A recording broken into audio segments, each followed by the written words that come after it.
마태복음 1장 1절 성경 봉독하도록 하겠습니다.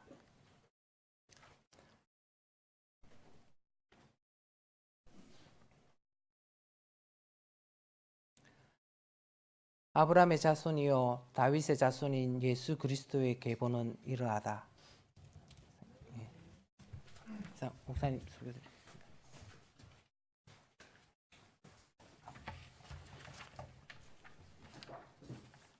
날씨가 많이 추워졌습니다. 여러분들 건강하십니까?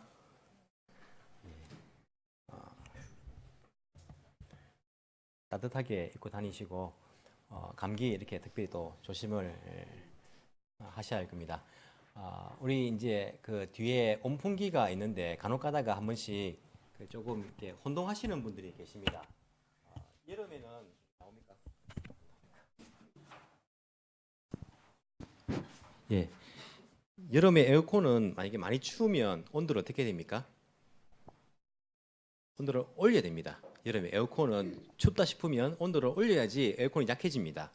겨울에는 송풍, 난방이니까 이게 덥다 싶으면 어떻게 됩니까? 온도를 내려야 되는데 자꾸 이렇게 에어컨으로 생각하시고 올리시는 분들이 계십니다. 그래서 안 헷갈리게 겨울이니까 따뜻하게 여러분들 온도를 올리시면 따뜻하게 또 예배 드릴 동안에 그렇게 지내실 수가 있습니다. 자, 오늘은 마태복음 우리가 1장 1절을 읽었습니다. 지난 주간까지는 구약의 역사서를 제가 말씀을 드렸습니다. 자, 구약의 역사를 보시면요, 창세기부터 에스더까지 했죠. 창세기부터 에스더까지 했습니다. 자, 구약 역사가 창세기부터 일부 역사가 어디까지라고 말씀을 드렸습니까? 창세기부터 열왕기서까지가 일부 역사라고 했습니다. 일부 역사가 열왕기로 끝납니다. 그리고는 2부 역사가 역대기부터 시작이 됩니다. 그리고 어디까지? 에스더까지 이제 끝난다 이렇게 되어 있습니다. 에스더가 느헤미야 뒤에 오지만은 시간적으로 느헤미야 뒤가 아니다라는 말씀을 드렸습니다. 1부 역사와 2부 역사를 나누는 그런 기준은 이 사람들이 포로로 잡혀간 이전이냐 이후냐 그것으로 1부와 2부를 나눈다고 말씀을 드렸습니다. 자, 에스더가 끝나고 뒤에가 뭐가 나오죠? 욥기, 시편, 잠언, 전도서, 아가서 그리고는 이제 선지서가 나옵니다. 이사야, 예레미야, 에가, 에스겔, 다니엘 쭉 이렇게 해가지고 말라기까지 나오는데 그 뒤에 나오는 것은 우리가 이때까지 했던 역사서 안에 어느 시점에 들어가면 됩니다. 그래서 역사는 느헤미야, 에스더까지 이렇게 보시면 이스라엘 역사는 여기에서 구약 시대 역사가 끝이 난다 생각하시면 됩니다. 오늘 이제 그래서 중간에 빠뜨리고 신약 역사를 먼저 살펴보는 것이 우리에게 도움이 되지 않겠나 싶어서 마태복음 신약 역사의 처음으로서 마태복음 1장 1절을 우리가 읽게 되었습니다. 하지만 구약 역사가 구약 시대의 역사가 끝나고 신약 시대의 역사가 시작하기 그 사이에 아무런 그 갭이 없이 탁 붙어 있는 것이 아니라 그 사이에 시간적인 갭이 있습니다. 몇 년 정도가 있다고 여러분 알고 계십니까? 역사가 다르네요. 서로가 400년 정도의 갭이 있습니다. 즉 느헤미야서로 역사가 끝나고 말라기가 이제 그 이후에 이제 그 시대에 비슷하게 이제 그 활동을 한 선지자인데 끝나고 마태복음 예수님의 시작까지 400년간의 기록되지 않는 역사가 이스라엘에게 있다는 것입니다. 그 사이에 기록된 성경은 없습니다. 물론 외경이라고 정경에 들어오지 않는 성경은 있지만은 정경에 들어와 있는 성경은 한 권도 없습니다. 그래서 구약이 끝날 때에는 분명히 어느 나라의 지배를 받고 있었습니까? 페르시아의 지배를 받고 있었는데 신약이 시작되니까 어느 나라의 지배를 받고 있는 거죠? 로마의 지배를 받고 있는 거예요. 그 사이 역사는 기록되지 않는데 간단하게 제가 여러분들에게 설명을 드리면 그 사이에 어떤 일이 있었는가? 그 사이에 어떤 일이 있었습니까? 페르시아 다음으로 그리스가 강대국이 되지 않습니까? 그래서 페르시아와 그리스가 전쟁을 한 3번 정도 한 기록이 있습니다. 페르시아가 그리스를 이기지 못합니다. 배 타고 가가지고 이제 뭐 전쟁을 해야 되는데 이기지 못한 그런 기록도 있는데 그 전쟁 가운데에 여러분들이 아는 전쟁도 있습니다. 난 역사 잘 못하는데 그래도 아는 전쟁입니다. 어떤 전쟁일까요? 한번 맞춰보세요. 이게 표준말인가? 한번 맞춰보세요. 어떤 전쟁이 있었을까요? 유명한 마라톤 전쟁 아시죠? 예, 마라톤이란 그 경기가 이제 기원이 되는 마라톤 전쟁. 그리스가 이겼습니다. 그리스가 이겼다는 그 보고를 42.195km를 달려가서 이겼다는 그 성전고를 전하는 그 마라톤 전쟁이 바로 페르시아와 그리스의 두 번째 전쟁이었다. 그리스가 이긴 전쟁이죠. 그리고는 페르시아가 힘이 약해집니다. 자, 그때에 이 그리스가 이제 강대국이 되죠. 그리스의 왕이 누가 되었습니까? 대왕 알렉산더 대왕이라고 들어보셨을 것입니다. 알렉산더 대왕이 그리스의 대왕으로서 그 전 지역을 다스린 겁니다. 근데 이 알렉산더가 빨리 죽습니다. 갑자기 죽습니다. 한국 나이로 33살 때에 죽어버렸어요. 이 거의 주변 나라를 다 통치하는데 죽어버리고 이 알렉산더의 부하였던 3명이 나라를 찢어서 다스립니다. 거기에 이 이스라엘 백성들도 다스림을 받습니다. 그 세 신하들이 찢어진 나라 가운데에 한 곳, 거기에 다스림을 받는 거예요. 근데 이 이스라엘 사람들은, 유대인들은 이 나라가 찢어졌는데 거기에 어디를 지지할 것인가, 그걸 참 잘했어요. 이 왕조를 지지하고 프톨레미 왕조를 지지하고 셀류쿠스 왕조를 지지하고, 처음에 프톨레미 이름 모르셔도 됩니다. 왕조를 지지했기 때문에 그 왕조의 다스림을 받을 때에 특혜를 많이 받습니다. 그대로 하나님을 섬기도록, 그리고 세금도 감면을 받고 특혜를 많이 받고, 그 다음에 셀류쿠스에 붙어가지고 또 거기가 이제 강해졌을 때에 또 그걸 잘 선택을 했어요. 그래서 또 특권을 많이 받아요. 그리고 어려운 점도 물론 있었습니다. 왜냐하면 로마가 또 떠오르기 때문에 로마에 대항하기 위해서는 돈도 필요하고 하니까 그 그리스 세력이 또 이제 아무리 특혜를 봐줘도 또 못 봐주는 부분들도 이제 있지 않습니까? 그 가운데에 독립 전쟁을 한 시기도 있었어요. 한 80년 정도가 이제 독립한 시기가 있었습니다. 이 구약과 신약 사이에 이 유대인들이 80년 정도 독립을 했다니까요. 그때 독립하고 1948년대까지는요 나라가 없었습니다. 한 번도. 그 사이에 80년간 바벨론에게 망하고 그 뒤에 80년간만 독립하고요 1948년이 돼가 독립을 한 거예요. 그리고는 이제 로마가 성장을 하는데 그 로마도 줄을 잘 탔어요, 유대인들이. 특히 이두메 사람, 에돔 사람으로서 유대인으로 공동체에 들어온 사람, 헤롯의 아버지였는데 이게 로마의 줄을 잘 타가지고 왕이 됩니다. 이제 총독이 되고 헤롯이 왕이 되어가지고, 그래서 이 이스라엘은요 로마에 의한 지배이지만은 이 헤롯이라는 이 왕이 이스라엘을 지배하도록 허락을 받고 하나님을 섬기고 황제 숭배를 안 하도록 특권들을 많이 받습니다. 근데 이제 헤롯 대왕이 나중에 자기 아들이 또 3등분 해가지고 분봉왕 3등분해서 이 이스라엘 지역을 다스리는데, 예루살렘에 있는 지역을 다스리는 그 분봉왕이 잘 못했기 때문에 예루살렘 지역은 총독을 파송을 합니다. 그래서 이제 본디오 빌라도가 예루살렘 지역을 이제 그 밑에 유다사지 지역을 이제 자기가 다스리죠. 하지만 북쪽 갈릴리 지역은 여전히 헤롯이 왕으로 되어 있는 거예요. 예수님이 총독한테 빌라도에 잡혀갔을 때 어디 보냅니까? 이 갈릴리 사람이네 해가지고 갈릴리 헤롯 왕에게 보내는 거예요. 그쪽이 담당 지역이니까. 하지만 사형 법적으로 이 권리는 또 총독 로마에게 있으니까 또 이제 보내는 거예요. 이런 일들을 우리가 역사를 조금 이해하시면 헷갈리지 않고 이해할 수가 있습니다. 그렇게 로마 시대가 되었고 헤롯 왕이 되었을 때에 예수님께서 태어나는 그러한 역사 가운데에 있는 것을 우리가 알 수 있습니다.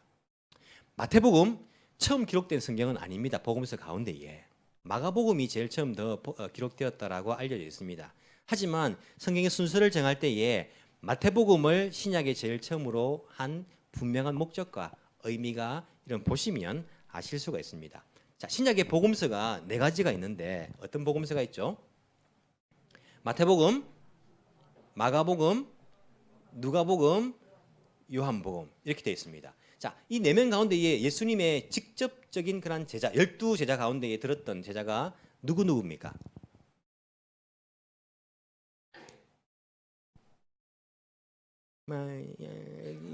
예, 자신이 없으십니까? 크게 하셔도 되는데 누구죠? 마태와 요한입니다. 마태와 요한은 예수님의 12명의 제자 가운데에 들어 있습니다.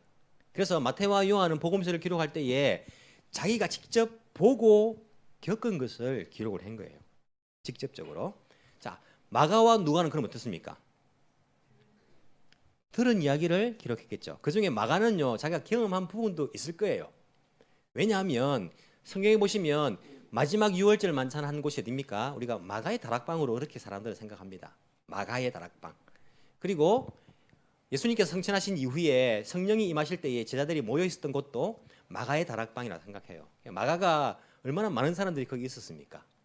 그래서 마가는 분명히 부자일 것이다라고 사람들은 생각합니다. 그래서 이번에 이스라엘 갔을 때에 예루살렘 그 성 안에 마가의 다락방이라고 생각되어지는 그 장소를 가봤는데, 그 여러분 생각해 보십시오. 예루살렘은요, 그 뭡니까?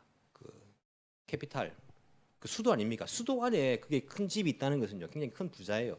그럼 동경에 이 수도 안에 큰 집을 가지고 있다, 뭐 수많은 사람들이 들어가서 같이 밥 먹고 기도할 수 있는 장소가 있다면요, 굉장히 부자일 거예요. 마가는 아마 부자일 것이다라고 생각합니다. 마가는 12제자로서 직접 이렇게 경험하지 못한 부분이 있지만 그래도 옆에서 경험한 부분들과 주로 이제 베드로에게 들은 이야기들을 기록하였다라고 그렇게 사람들은 생각을 합니다. 자, 누가는 어떨까요? 누가는 아예 예수님의 제자가 아니었습니다. 그래서 누가는 예수님에 대해서 전혀 알지 못하지만은 주로 이제 바울과 함께 여행을 다녔기 때문에 바울에게 들은 이야기를 정리를 하였다. 하지만 여러분, 서울 갔다 온 사람이 서울을 잘합니까? 서울 안 갔다 온 사람이 서울 이야기 잘합니까? 서울 안 갔다 온 사람 잘하죠. 애 안 낳은 남편들이 애 낳은 이야기를 잘하는 사람도 있어요, 그죠? 자기가 경험하지 못한 이야기들을. 누가는요, 역사가입니다. 역사가, 의사하면서 역사가인데, 누가복음 보시면 굉장히 잘 구체적으로 왕들의 이름들, 로마 황제의 이름까지 이렇게 역사적인 부분들을 기술하면서 시간 순으로 잘 정리를 해놨어요. 누가복음 그렇게 구체적으로 여러 가지 자료들을 이렇게 사용해가지고 정리한 것을 볼 수 있습니다. 하지만 이 마태, 마가, 누가는요, 이 제작한 시기가 비슷해요. 특히 이제 마가복음 물론 제일 처음 기록했다고 알려져 있지만은 그래도 비슷합니다. 요한복음은 다릅니다. 요한복음은 훨씬 뒤에 기록한 것입니다. 마태, 마가, 누가복음이 예수님께서 성천하신 이후에 한 20-30년 뒤에 기록된 것이다 라고 한다면, 요한복음은 예수님께서 성천하신 이후에 약 한 50년 뒤에 기록한 것이다. 그래서 요한이 복음서를 기록할 때는요, 마태, 마가, 누가복음이 다 기록되어 있었어요. 있었기 때문에 요한복음이 그것을 알까? 요한이 알까요, 모를까요? 알지요, 알죠. 요한이 압니다. 아, 마태가 이 책을 기록했네, 마가가 책을 기록했네, 누가가 책을 기록했네. 자, 그러면 요한이 책을 기록할 때에 똑같은 것을 자기가 기록하고 싶은 마음이 들까요? 내가 별 의미가 세 권이나 나와 있는데 나는 이 세 권에서 기록하지 않은 부분을 내가 기록해야겠다. 그래서 요한복음을 읽어보시면 다른 성경과는 다릅니다. 예수님의 탄생이나 이런 이야기들보다는 바로 2장에서 예수님의 첫 기적 이런 게 나와요. 요한복음 외에 마태, 마가, 누가복음을 우리가 뭐라 하냐면 공관복음이다 이렇게 이야기합니다. 어려운 말 같지만 공통된 관점으로 기록한 책이다 이런 말입니다. 마태, 마가, 누가복음은요 공관복음이다 이렇게 말하고, 요한복음은 안공관복음입니다. 관점이 다른 복음서와는 조금 다르다 생각하시면서 여러분들이 복음서를 읽으시면 되겠습니다. 자, 복음서라고 했는데 왜 이것을 복음서라고 했을까요? 마태에 의한 복음서, 마가에 의한 복음서, 누가에 의한 복음서, 요한에 의한 복음서, 왜 복음서라고 했을까요? 물론 후대에 그 이름이 이제 붙여졌겠지만은 왜 복음서라고 이름을 붙였을까요?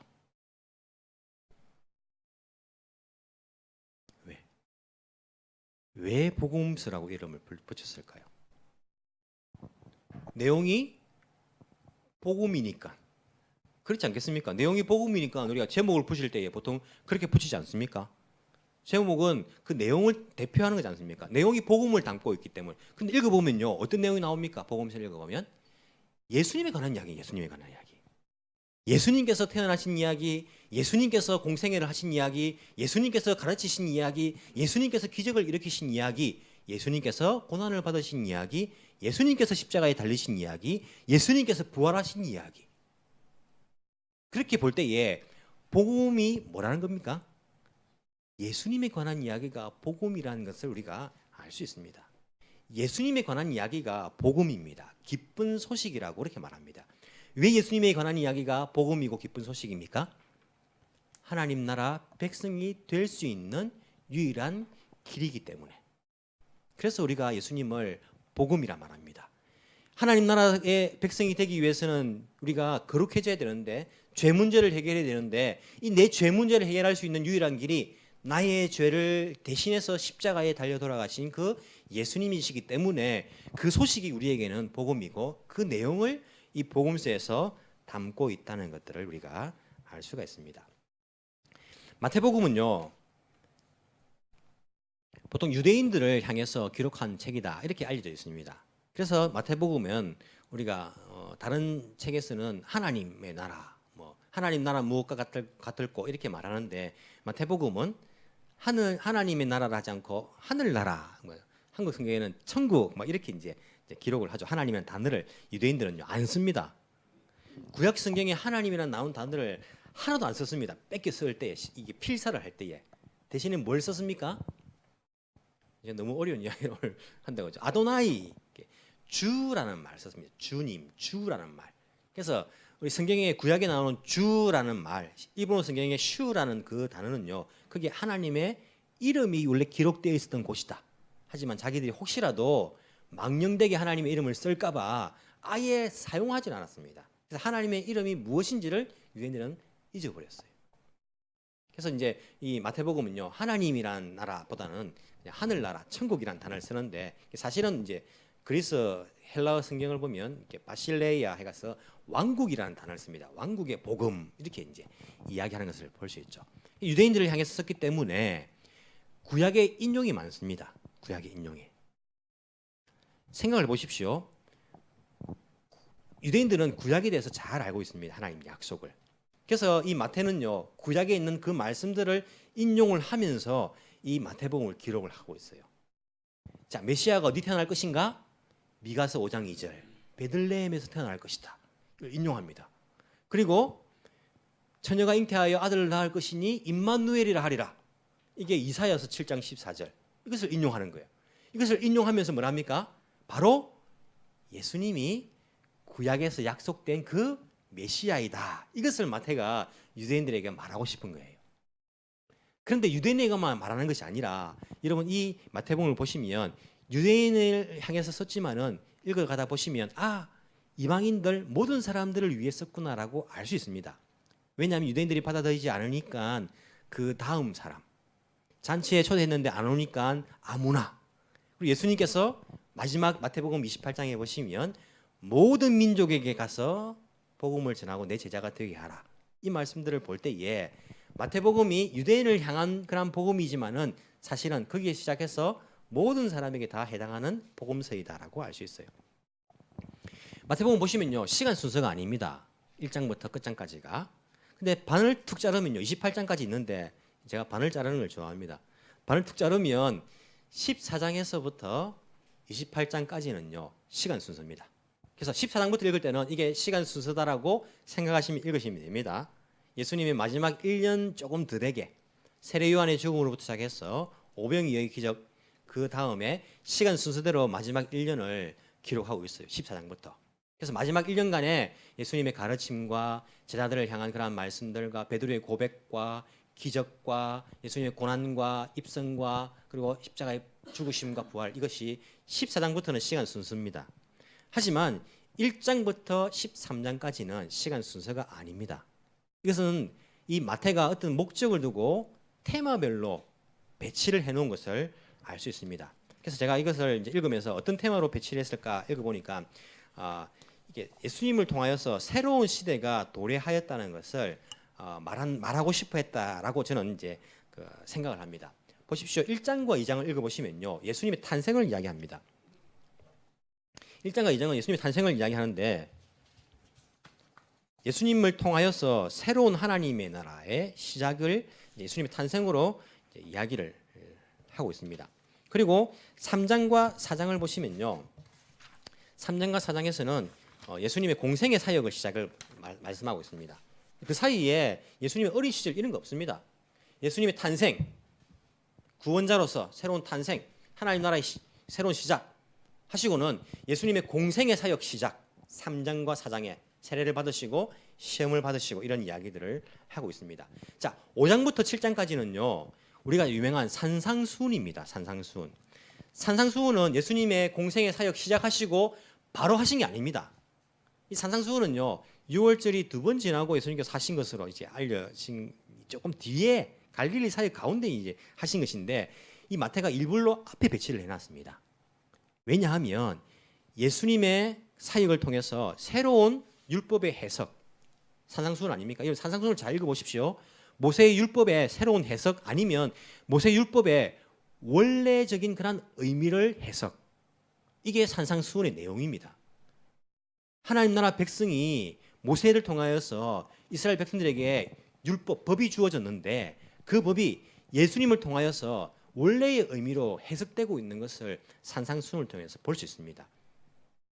그래서 이 복음서는요, 이 모세 오경과 닮아 있습니다. 하나님 나라 이스라엘 백성을 통해서 새로 시작되는 그 내용과 예수님을 통해서 새로 시작되는 교회, 이것이 닮아 있다는 것을 우리가 알 수 있습니다. 모세가 말했거든요. 나와 같은 선지자가 오게 될 것인데 그게 바로 예수님인 것을 알 수 있습니다. 산상수훈을 통해서 모세의 율법을 원래의 의미를 해석, 새로운 율법의 시작 5장에서 7장입니다. 8장에서 9장에는요. 8, 9장은 예수님의 기적을 좀 모아놨습니다. 갈릴리에서의 기적을.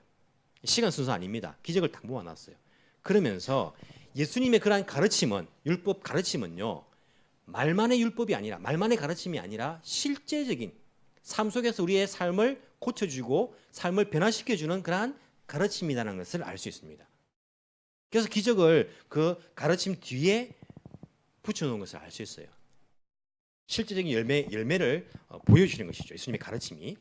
그리고 10장에서 13장은요. 주로 제자들과 함께 있으시면서 가르치시고 그리고 그들을 어떻게 부르시고 하신 것을 나옵니다. 13장은 우리가 잘 아는 천국 비유라고 하지 않습니까? 사실은 우리가 죽어서 갈 천국이 아니고 물론 그런 의미도 있지만은 이 땅에서의 하나님 나라의 비유입니다. 하나님 나라의 무엇을 비유할고 이것을 제자들을 향해서 하신 겁니다. 예수님께서 비유로 말씀하신 게 언제부터입니까? 사람들이 유대인들이 예수님을 귀신이 들려가지고 가르친다 라고 결정을 한 이후에 예수님은요 제자들을 대상으로 가르치기 시작했어요. 그때로부터는요 비유의 말씀들을 일반 사람들이 들으면 잘 모르게 비유의 말씀들을 가르치기 시작했는데 10장부터 13장까지는 제자들과 함께 사역하신 것들 가르치시고 훈련시키신 것들 새로운 가족 관계의 시작을 우리가 알 수 있습니다. 어떤 테마를 두고 마태가 목적을 두고 이 앞에 배치를 하고 14장부터 마지막 장까지는 예수님의 마지막 사역 1년 정도를 이제 예루살렘까지 가시는 그 사역들을 말씀하고 있는 것을 우리가 볼 수 있습니다. 그러면서 마태복음 1장 1절에 오늘 우리가 나오는 말씀을 읽었습니다. 우리 다 같이 한번 다시 읽어볼까요? 마태복음 1장 1절 시작.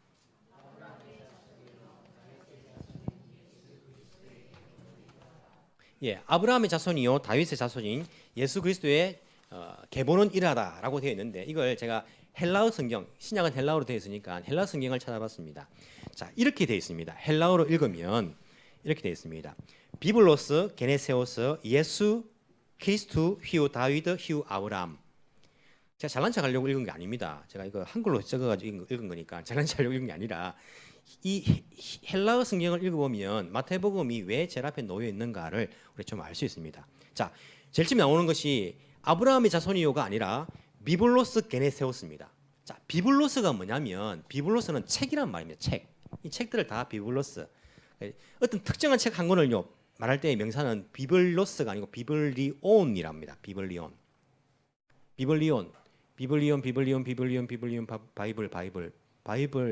바이블이 BIBL이 아닙니까? 비블 아닙니까? 예, 바이블입니다. 어떤 특정한 한 책, 비블리온에서 온 거죠. 책, 바이블이라 말합니다. 비블로스 게네세우스의 책이다. 게네세우스가 뭐냐면 기원, 시작, 그리고 뭐 처음 이런 이야기가 이런 뜻이 있습니다. 여기서는 한글 성경에서는 계보, 그러니까 이 뭡니까? 이 예수님의 기원을 쓴 책 계보라고 비블로스 게네세오스를 이제 번역을 하고 있는 거죠. 게네세오스는 기원에 관한 책입니다. 게네시스 제네시스 뭡니까? 창세기. 제가 억지로 부르는 겁니까? 예, 창세기 GE 이게 영어 발음을 그냥 읽으면요 라틴어로 읽으면 게네세오스 이게 되겠지 않습니까? 게네세우스, 제네시스, 기원에 관한 책이 창세기입니다. 창세기, 제네시스. 즉 이 책은요, 마태복음 1장 1절에 기원에 관한 책입니다. 시작에 관한 책. 창세기가 하나님 나라의 시작인 것처럼 이 타락했던, 더러워졌던, 이 더럽혀졌던 하나님 나라가 이스라엘 백성을 선택함으로써 하나님께서 하나님 나라를 새로 시작하시는데, 이것이 예수님을 통하여서 완성되는 새로운 하나님 나라의 시작, 이것을 밝히고 있는 것입니다. 마태복음 1장 1절을 통하여서, 물론 뒤에 나오는 예수님의 족보에 관한 이야기를 말한다라고 할 수 있습니다. 이 기원에 관한 책이다라는 의미가. 하지만 그뿐만 아니라 하나님 나라의 첫 시작, 기원에 관한 책이다, 예수님에 관한 책이다. 뒤에 나오는 단어는 여러분 아는 단어입니다. 예수 그리스도. 무슨 뜻일까요? 예수 그리스도. 이게 헬라어로 그리스어로 읽어도 예수 그리스도 이렇게 되어 있습니다. 자, 예수라 하면, 예수 하면 하나님은 우리의 구원이시다. 하나님은 우리의 구원이시다는 뜻입니다. 자, 그리스도는 기름 부음을 받은 자라는 뜻입니다. 히브리어로 하면 뭡니까? 메시아라는 뜻입니다. 메시아. 자, 이것은 기원에 관한 책입니다. 무슨 기원에 관한 책? 하나님은 구원에 관한 기원. 그리고 메시아 구원에 관한 기원이 되는 책입니다. 예수님의 이름을 이름으로 보지 않고 그 뜻으로 본다면 이런 의미가 됩니다. 그리고 뒤에 휘우 다윗의 자손, 휘우 아브라함의 자손. 아브라함 자손이 제일 뒤에 나옵니다. 헬라어 성경을 보시면. 이게 왜 들어갔냐면 유대인을 향해서 쓴 책이니까 유대인들은 아브라함을 통한 하나님의 약속을 기억합니다. 아브라함, 너는 복의 근원이 될 것이다. 모든 민족이 너를 통해서 복을 받을 것이다. 너의 자손을 통해서. 그리고 이스라엘 사람들은 유대인으로서 다윗 같은 왕을 기다리는 거예요. 이런 다윗 이후에 나라가 망하고 난 다음에 다윗 같은 왕이 언제 나왔습니까? 지금까지 아무도 다윗 같은 왕이 나오지를 않았어요. 한 번도 나오질 않은 거예요. 포로에서 돌아와가지고 400 몇십 년을 이어오면서 다윗 같은 왕을 기다리는데 아무도 안 나오는데, 이 여러분들이 기다리고 있는 다윗 같은 왕, 메시아, 구원자, 그 기원에 관한 책입니다. 라고 우리가 이것을 볼 수가 있습니다. 그래서 마태복음이 이 제일 앞에 위치하고 있는 것을 알 수 있어요. 유대인들에게 예수 그리스도, 그분이 바로 아브라함의 자손이고 그리고 다윗 같은 왕, 다윗의 후손입니다. 그분이 바로 메시아이고 구원자이며 그 기원에 관한 책을 내가 여러분들에게 씁니다. 라고 마태가 그렇게 이야기를 하고 있는 것입니다.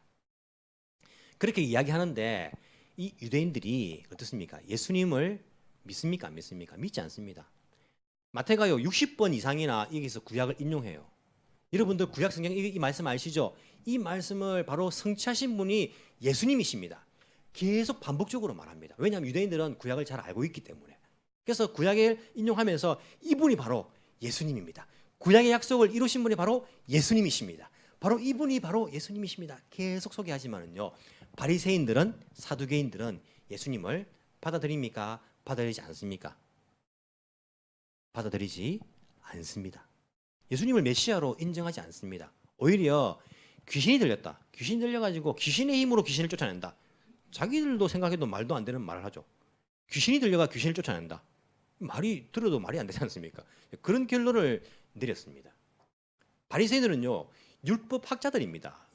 구약 율법을 잘 아는 사람들 아닙니까? 마태가 인용한 구약 성경을요, 한 부분도 모르는 부분이 없습니다.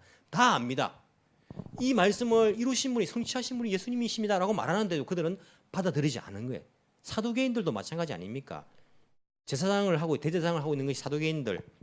이게 아론의 후손들 아닙니다. 뭐 이게 신구약 중간 그 400년 기간 가운데에 성직 매매가 이렇게 가지고 이렇게 부유층에서 이 대제사장직을 돈으로 사가지고 하게 돼 있거든요. 그래서 이게 사두개인들은 다 부자들입니다. 부자들. 이 사람들도 예수님을 받아들이지 않은 거예요. 율법을 잘 아는 사람들이 예수님을 메시아로 받아들이지 않았습니다. 이런 왜 받아들이지 않았을까요? 왜 이 사람들이? 율법을 잘 알면서 왜 예수님을, 그 구약의 약속의 성취, 예수님을 메시아로 받아들이지 않았을까요? 왜 구원자로 받아들이지 않았을까요? 왜 다윗 같은 왕으로 받아들이지 않았을까요? 왜 그랬을까요? 무식해서 그렇습니까? 성경을 잘 알았다니까요. 왜 그랬을까요? 내가 생각하는 메시아와 예수님이 메시아라는 것과 너무나 달랐어. 아니, 내가 생각하는 메시아는 이런 사람이 아니야. 구약에서 말씀하는 이 메시아는 내가 생각하기에 이런 사람이 아니야. 다윗의 왕인데 당연히 우리에게 독립을 시켜주는 그런 메시아이지. 내가 생각하는 메시아는 이 구약의 율법들을 이런 식으로 해석하는 사람이 아니야. 안식일에는 절대 불도 피우지 말고 환자도 고쳐주지 말고 그것을 지켜야 메시아이지. 안식일에 말이야 병자를 고쳐주고 메시아 아니야. 내가 생각하기에 메시아라고 생각하던 그 메시아 관과 예수님이 너무나 달랐기 때문에 받아들이지 않았던 것입니다. 오늘날도 많은 사람들이 예수님을 내 생각과 다른 그런 예수님을 받아들이지 않습니다. 하나님이라면 당연히 나에게 축복을 줘야지. 나를 부자되게 만들어줘야지. 하나님은 나를 합격시켜줘야지. 나를 취직시켜줘야지. 하나님이 당연히 하나님이라면 나에게 실패를 안겨다주고 나에게 고난을 허락해주고 나에게 이렇게 하는 하나님은 내 생각에는 하나님이 아니야. 내가 좋아하는 그 하나님을 내가 믿는 거예요. 내가 좋아하는 하나님을. 내가 싫어하는 하나님은 받아들일 수가 없는 것입니다. 우리가 이 바리새인들과 같은 사두개인들과 같은 그러한 메시아관을 가지고 신앙생활하는 사람들이 오늘날에도 너무나 많이 있습니다. 여러분 생각해 보십시오. 내가 하나님을 다 이해할 수 없죠. 아니 내가 지금 이해 안 된다. 하나님 어떻게 이렇게 할 수가 있느냐? 내가 이해할 수 없어. 여러분 우리가 하나님을 다 이해한다면요, 우리가 하나님입니다. 안 그렇습니까? 자식들이 부모를 다 이해한다면요, 이미 부모가 된 겁니다. 하나님이 우리를 완벽하게 이해하니까 하나님이지, 자꾸 우리가 하나님 내가 완벽하게 이해가 안 되니까 내가 이해가 안 된다. 받아들일 수가 없다. 당연하죠. 왜? 그분은 하나님이시니까. 내가 100% 이해한다면요, 그 존재가 하나님일까요? 하나님 아니죠. 내가 받아들일 수 없고 내가 이해할 수 없고 내가 좋아하지 않고 이런 하나님은 우리가 안 받아들이려고 한다니까. 이거 하나님이 아니야. 그렇게 말하면서 내 생각에는 구세주라면, 내 생각 예수님이라면 당연히 나에게 성공만 안겨다 줘야 되고 은혜만 줘야 되고 사랑만 줘야지, 이렇게 내가 힘들게 고난을 주고 이건 내가 하나님이라 할 수 없어 라고 받아들일 수 없다고 하는 사람들, 자기 생각에 메시아를 만드는 사람들, 내가 생각하는 그 예수님은 하나님은 이라고 만드는 사람들은요, 예수라는 우상을 숭배하고 있는 것입니다. 구약의 백성들이 그랬다니까요. 송아지 만들어 놓고 이게 우리를 애굽에서 인도해낸 여호와 하나님이다. 여호와 하나님이라는 우상을 숭배했다니까요. 예수라는 우상을 숭배하는 사람들이 얼마나 이 세상에 많은지 모릅니다. 여러분 이슬람교 사람들은요, 믿는 것이 뭡니까? 뭘 믿습니까? 알라를 믿습니다. 알라의 뜻이다. 인샬라. 알라의 뜻을 이제 믿는 거. 알라가 뭡니까? 알라입니까? 알라가 뭡니까? 알라가 뭐죠? 하나님이라는 뜻입니다. 하나님. 그래서 우리 기독교 선교사님들이 이슬람 나라에 가가지고 선교할 때에 여러분 하나님이 우리의 하나님 사랑이십니다 할 때에 알라라는 단어를 그대로 씁니다. 왜냐하면 하나님이기 때문에. 이슬람 나라 사람들이 믿는 알라 하나님은요, 구약에 나오는 하나님입니다. 하나님. 이 하나님 믿습니다. 구약 모세오경에 나오는 하나님 믿습니다. 그런데 그들은 전체적인 그 하나님을 믿는 게 아니고 자기가 선별해서 하나님 믿는, 성경에서 선별해서 믿는 겁니다. 그렇기 때문에 그들은요, 알라라는 우상을 숭배하는 거예요. 이게 기독교인 가운데도 이런 실수를 하는 사람들 많습니다. 이런 보십시오. 김 집사님, 박 집사님, 이 집사님 믿고 있는 그 하나님이, 우리가 지금 모여서 예배 드리는데 각 사람이 믿는 하나님이 동일한 하나님입니까? 다른 하나님입니까? 우린 동일한 하나님을 믿습니다. 그런데 이야기해 보면요, 하나님 다 달라요. 자기가 믿는 하나님 다 다릅니다. 내가 이해한 대로 믿는 거예요. 그냥 내 생각대로 믿는 거예요. 그냥 내가 좋아하는 대로 하나님을 믿고 있는 거예요. 하나님 이런 분이, 이거는 내가 받아들일 수 없고 난 그 생각 안 합니다. 이렇게 말한다니까요. 그 이단 아닙니까? 우상 아닙니까? 우리는요, 동일한 같은 하나님을 믿고 있는 겁니다. 우리는 같은 예수님을 믿고 있는 거예요. 어떤 하나님입니까? 기준이 무엇입니까? 기준이 하나님 말씀인 거예요. 하나님의 말씀에서 가르쳐주고 있는 그 하나님 예수님을 우리가 믿고 있는 것입니다. 그러면 내 생각과 다르면 어떻게 됩니까? 성경을 바꿔야 됩니까? 내 생각을 바꿔야 됩니까? 내 생각을 바꿔야 되는 거예요.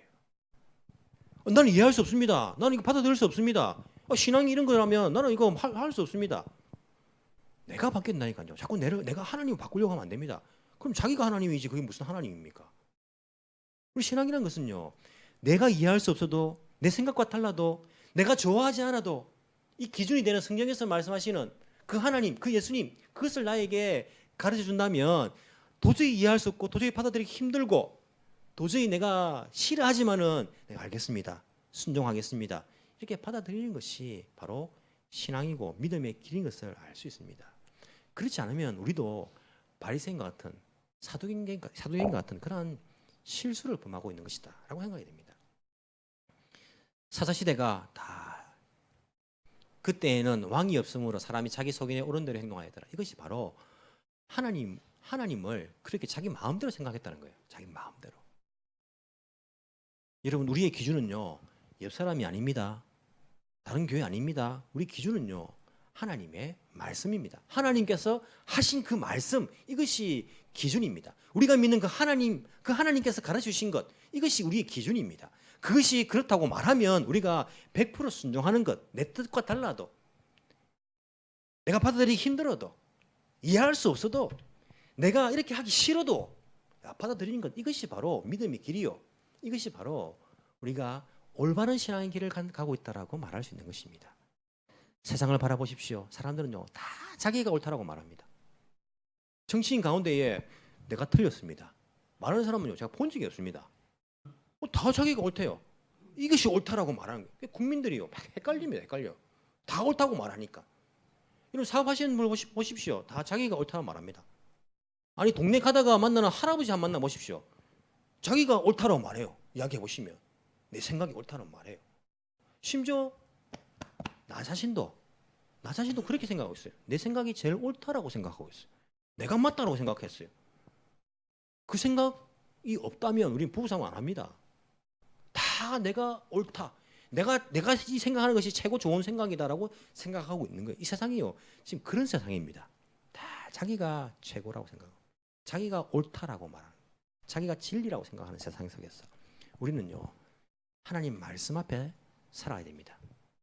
하와가 아담에게 선악과를 건네주면서 먹어봐 안 죽어 괜찮아 라고 말해도 그 아내의 말에 넘어가는 것이 아니라 남편의 주장을 할 것이 아니라 하나님 말씀을 꺼내놓고 하나님이 먹지 말라고 했잖아. 하나님이.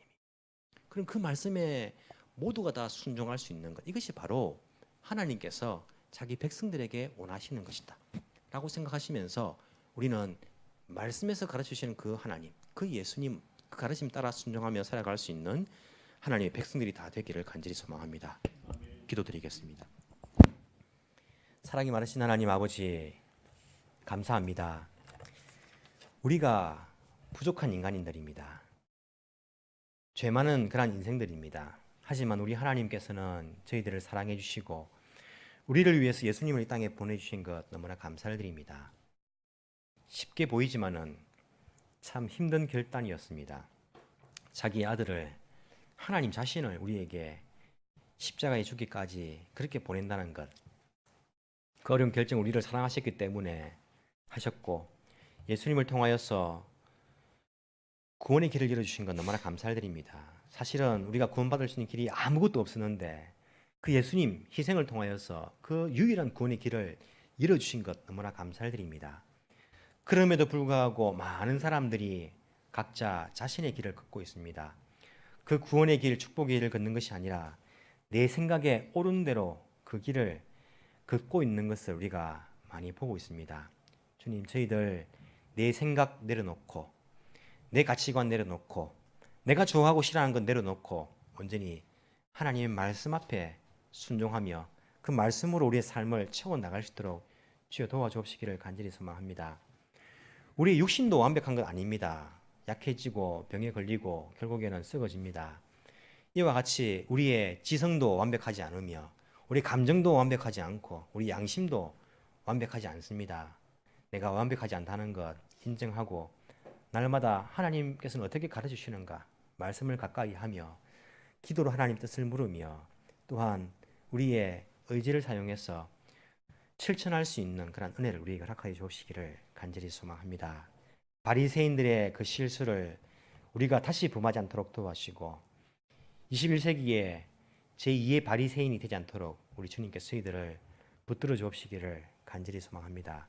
내 생각에는 내 경험에는 늘어놓을 수 있도록 도와주시고 하나님 말씀에는 성령께서 인도하시기를 그 길 따라 순종하며 나아갈 수 있는 저희들 되게 주여 인도하여 주옵소서.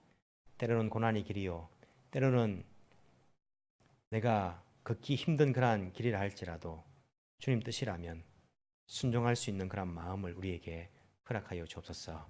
감사드리며 살아계신 예수님 이름으로 기도합나이다. 아멘.